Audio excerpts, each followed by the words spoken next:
திருமணம் தள்ளி போறதோட அடிப்படையான காரணம் என்ன சார்? உங்களுடைய ஜாதகத்தில் திருமண ஸ்தானம் என்று சொல்லக்கூடிய கலஸ்தர ஸ்தானம் வலுவிழந்து இருந்ததுனாலோ அல்லது அந்த கலஸ்தர ஸ்தானத்தில் பாவ கிரகங்கள் இருந்தது அப்படின்னாலோ அல்லது பெண்களுடைய ஜாதகத்தில் மாங்கல்ய ஸ்தானம் என்று சொல்லக்கூடிய 8ஆம் இடம் பாதிக்கப்பட்டது அப்படின்னாலோ வரன் வரும். ஆனால் எந்த வரனும் முடிவாகாமல் திருமணமாகாமல் வந்த வரனுக்கு திருமணமாகும். ஆனால் உங்களுக்கு திருமணம் சம்மந்தப்பட்ட விஷயங்களில் தடங்கள் கொடுக்கும் அப்படிங்கிறது பொதுவான விதி.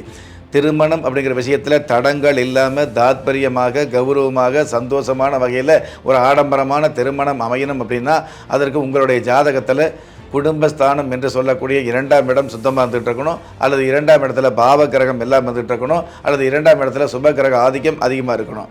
அதே மாதிரி பூர்வ புண்ணிய புத்தரஸ்தானம் என்று சொல்லக்கூடிய பஞ்சமஸ்தானம் என்று சொல்லக்கூடிய 5ஆம் இடம் நல்ல அமைப்பில் இருந்தது அப்படின்னா அந்த ஜாதகருக்கு திருமணம் நடக்கும்.